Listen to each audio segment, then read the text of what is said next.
এই দেখো জানালার মধ্যে পুরো কুয়াশা জমে গেছে। আর এই যে দার্জিলিংয়ের ভিউ, আর এই যে দেখো রঙ্গমঞ্চ দেখা যাচ্ছে এখান থেকে। আর এটা হচ্ছে আমাদের হোটেলের নিচে রাস্তা।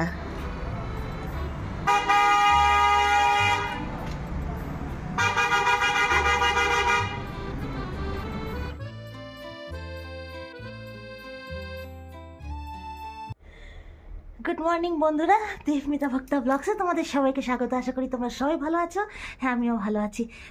এই যে আবার লেপের নিচে ঢুকে গেছি জানালা দিয়ে দেখে।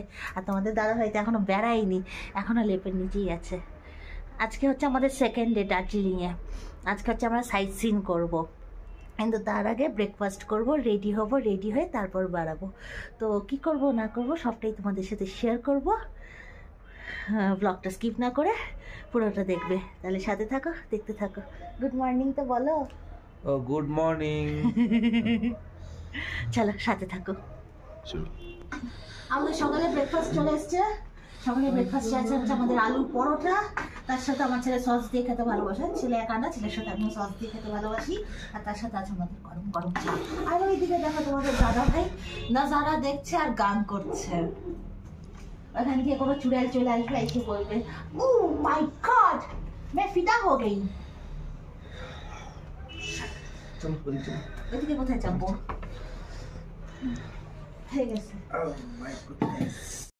আমরা সবাই রেডি, এবার বেরিয়ে পড়বো হোটেল থেকে। হোটেল থেকে বেরিয়ে এবার হচ্ছে সাইট সিন করবো। আর এই যে এই যে আমাদের রুম একদম খালি হয়ে গেছে। আর আমার ছেলে লাস্ট মুভমেন্টের এখনো সাজাগুজা শেষ হয়নি, ও এখনো সেজেই যাচ্ছে হিরো হিরো হীরালাল।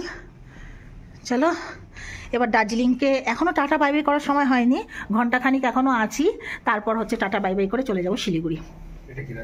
তোমাদের দাদা ভাই এখন হোটেলের ড্রেসগুলো সব ক্লিয়ার করে দিচ্ছে, ক্লিয়ার করে দিয়ে তারপর আমরা বেরিয়ে যাব। এখন লাস্ট মোমেন্টের অপেক্ষা দাঁড়িয়ে আছি। সব বেডিংপত্র নিয়ে আমাদের গাড়ি এখন এসে পৌঁছায়, গাড়ি আসবে, তারপর গাড়িতে উঠবো, উঠে তারপর রওনা দিব। লাস্ট দীর্ঘ প্রতীক্ষার পর আমাদের গাড়ি চলে এসছে, আমরা রওনাও দিয়ে দিয়েছি। পুরো নিঃশ্বাস নিতে কষ্ট হয়েছে এখানে হাঁটাচলা করলে পরে। চলো এবার হচ্ছে সাইট সিন করবো। আমাদের ফার্স্ট লোকেশন চলে এসছে, এটা হচ্ছে জু। এবার হচ্ছে সিঁড়িতে উঠতে হবে। তোমরা তো আগেও শুনেছো যে পাহাড়ে আসলে পরে সিঁড়ি ছাড়া তোমার গতি নেই। তো এখন আমরা সিঁড়ি দিয়ে উঠছি, তারপর আবার সিঁড়ি দিয়ে নামবো। আর এখানে হচ্ছে আমরা 3টা স্পট কভার করব। 1 হচ্ছে মিউজিয়াম, 2 হচ্ছে জু, আর 3 হচ্ছে রক ক্লাইম্বিং। আমাদের ফার্স্ট লোকেশন দার্জিলিং জু। এখান থেকে আমাদের আজকে সাইট সিন শুরু হলো। চলো তোমাদেরকে জু দেখাই। জুটার নাম হচ্ছে Padmaja Naidu Himalayan zoological park. এখানে কি কি পাওয়া যায় সব লেখা আছে, রেড পান্ডা, তারপর Himalayan wolf, tiger, Bengal natural history museum. মিউজিয়ামে আমরা ক্যামেরা ইউজ করতে পারবো না, কমন লেপার্ড, ব্ল্যাক প্যান্থার। মিউজিয়ামটা হয়তো ছুটে যাবে, মিউজিয়ামটা দেখাতে পারবো না, কিন্তু জুটা যতটা পারি তোমাদের সাথে শেয়ার করবো। চলো জুতে এসেই ফার্স্ট অ্যানিমাল আমরা যেটা দেখতে পারলাম সেটা হচ্ছে হিমালয়ান থার। হিমালয়ান থার দেখে তারপর আবার আমরা এগিয়ে গেলাম দ্বিতীয় খাঁচার দিকে। দ্বিতীয় খাঁচাতে এসে দেখতে পারলাম আমরা সাম্বার ডিয়ার। এগুলো সব কিন্তু অ্যাকচুয়ালি আমাদের এই হিমালয়ান ফরেস্টেই পাওয়া যায়। তারপর সাম্বার ডিয়ারটা দেখে আমরা এগিয়ে গেলাম ইয়াক দেখতে। ইয়াককে আমরা চমড়ি গাই হিসেবেও চিনি, এটা কিন্তু বেশিরভাগ তোমরা সিকিমে গেলে দেখতে পাবে। এটা হচ্ছে মাউন্টেন ইনস্টিটিউট, এখানে ক্যামেরা অ্যালাউড নেই, তো এখানে আমার ক্যামেরাটা বন্ধ থাকবে। এখান থেকে বেরিয়ে ব্যাক আবার যখন জুর রাস্তা দিয়ে বেরোবো তখন হচ্ছে আবার ক্যামেরা অন করবো। জুতে এখনও অনেক কিছু দেখার বাকি আছে, তো এগুলো বেরোনোর সময় দেখবো। এখন আগে ইনস্টিটিউটে এখানেও যেন আমাদেরকে সিঁড়ি উঠতে হয়েছিল মিউজিয়ামে ঢোকার জন্য।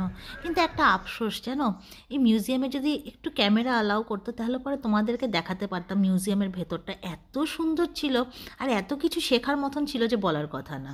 মিউজিয়াম ঘুরে বেরিয়ে চলে আসলাম লেপার্ডের খাঁচার সামনে। লেপার্ড মহাশয় এখন ঘুম দিচ্ছে।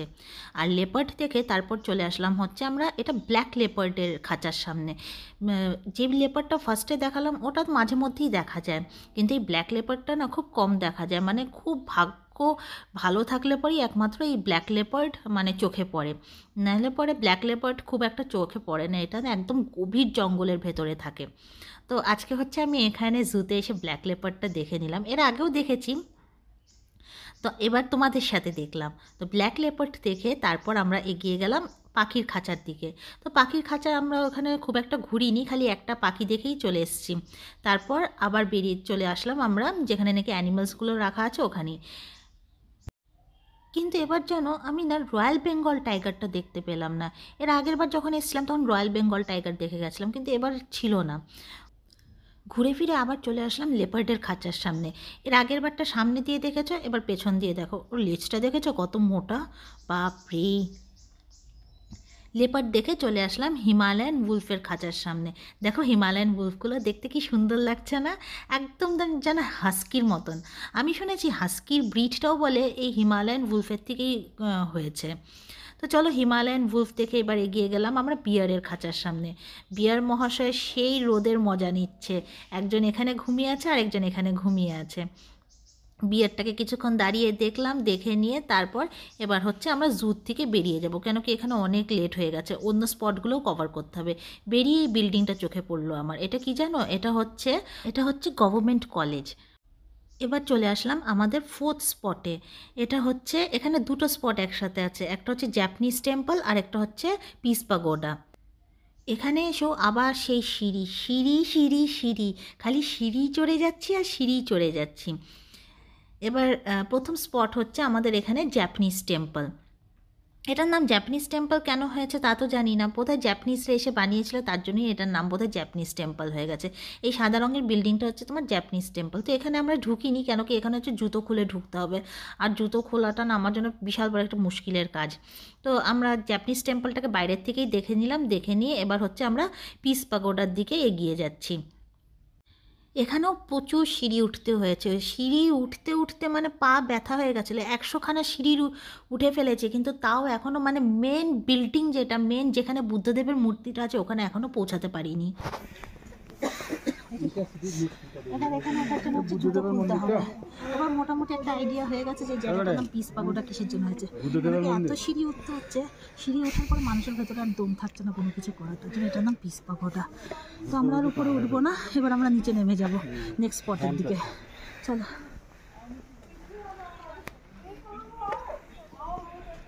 এবার আমাদের নেক্সট স্পট বাতাসি। ফার্স্টে টিকিট নিব, টিকিট নিয়ে তারপর এবার চলে আসলাম বাতাসিতে। এখানে এসে হচ্ছে তোমাকে একটা এন্ট্রি টিকিট কাটতে হবে, পার হেড 50 টাকা করে।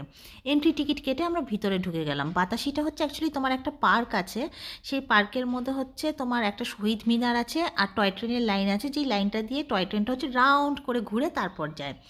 আর এটা যদি দেখতে হয় তাহলে পরে হচ্ছে তোমাদেরকে সকাল সকাল আসতে হবে। তো আমরা তো সকাল সকাল আসতে পারিনি, দুপুরবেলা এসেছি, কিন্তু এসে যা দেখেছি মানে বিশ্বাস করতে পারছি না যে আমাদের লাকটা এত ভালো হবে। আমরা এখানে এসে দেখি যে এখানে অলরেডি একটা টয় ট্রেন দাঁড়িয়ে আছে।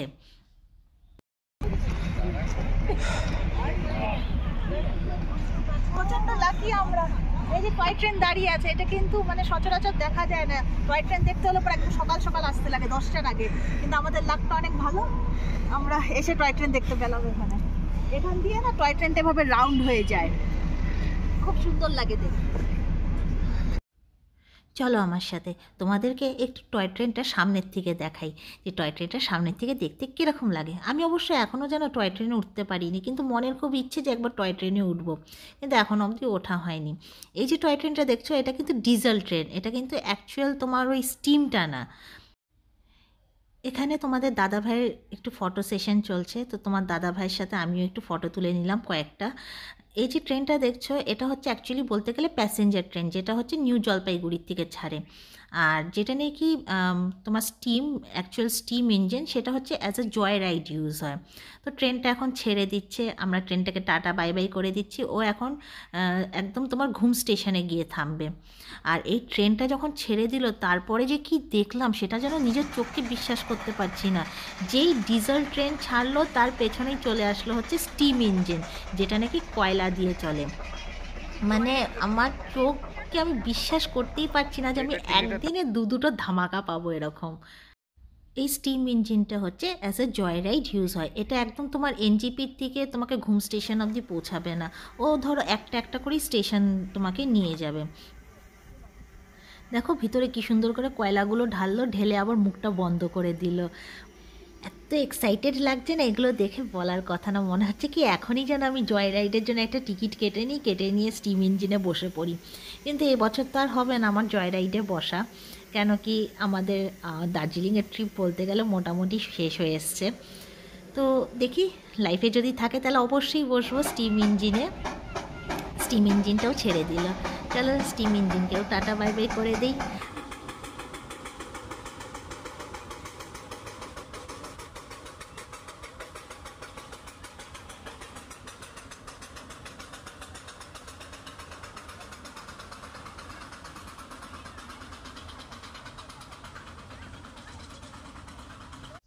টয় ট্রেনের সাথে আমরাও বেরিয়ে পড়লাম এবার বাতাসির থেকে।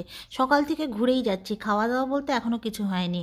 না খেয়ে আর কতক্ষণ ঘুরবো বলো, তাই সামনেই বাতাসির সামনেই একটা ছোট্ট রেস্টুরেন্টে ঢুকে গেলাম আমরা। ওখানে গিয়ে মোমো অর্ডার করলাম। দার্জিলিংয়ে এসেছি আর মোমো খাবো না? পাহাড়ে বসে মোমো খাওয়ার একটা আনন্দই আলাদা জানো।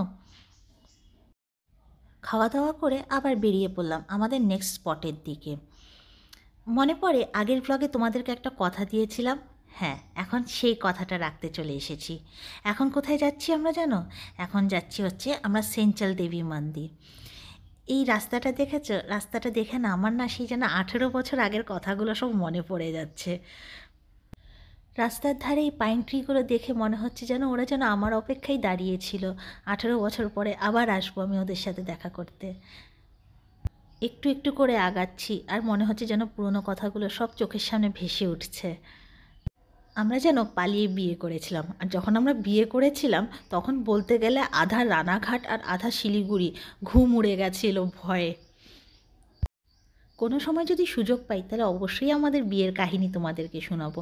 আমাদের বিয়ের কাহিনীতে তোমরা কমেডি, থ্রিল, রোম্যান্স, সাসপেন্স সব পেয়ে যাবে।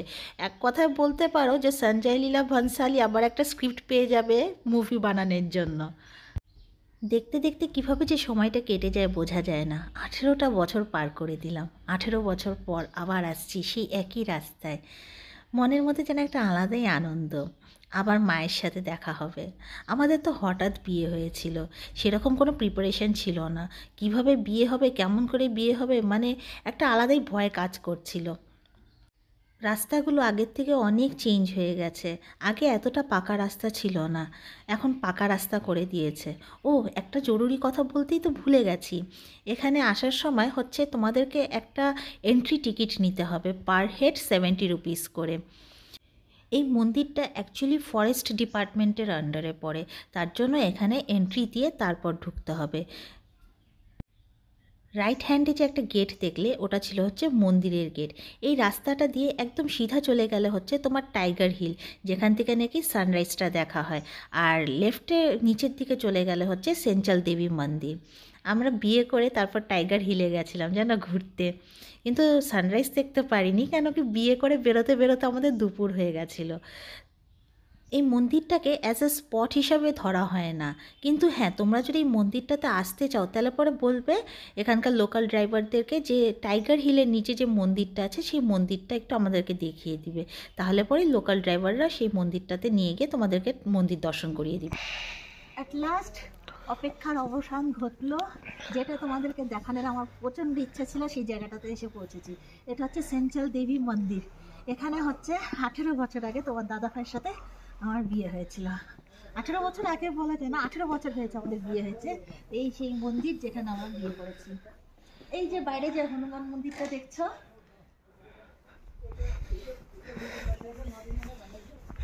আমাদের তো খুব তাড়াহুড়োর বিয়ে হয়েছিল। এই হনুমান মন্দির থেকে আমাকে ওড়না দিয়েছিল মাথায় পরার জন্য। ওই ওড়নাটা এখনো আছে আমার কাছে অবশ্য। এখান থেকে আমাকে ওড়না দিয়েছিল। চলো ভেতরে চলো, আসো। এত ঠান্ডা ছিল না।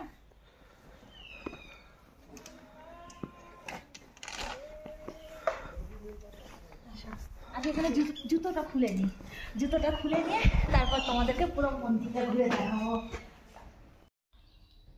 আগের থেকে অনেক চেঞ্জ হয়ে গেছে। আমরা যখন বিয়ে করতে এসেছিলাম তখন কিন্তু এরকম টাইলস পাতা ছিল না, ফ্লোরটা বলতে গেলে পুরোই পাথর ছিল, আর এত কালারফুলও ছিল না।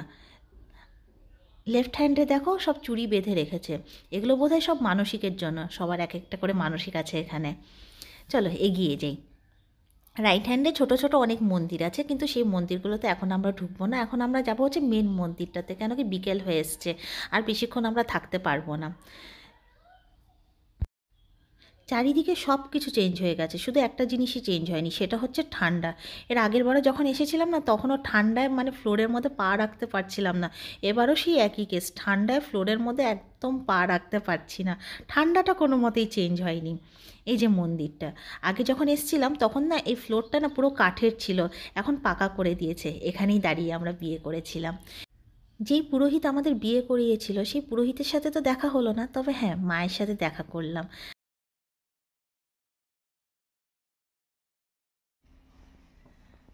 18 বছরের ইচ্ছে ছিল এই মন্দিরটাতে আসবো, আসলাম, এসে পুজোও দিলাম। আগের বার হচ্ছে ওড়না নিয়ে গেছিলাম, এবার হচ্ছে চুড়ি নিয়ে যাচ্ছি আর প্রসাদ নিয়ে যাচ্ছি। প্রসাদ আগের বারও নিয়ে গেছিলাম, বিশাল ইচ্ছা ছিল আসবো আসবো আসবো, আসা হলো না।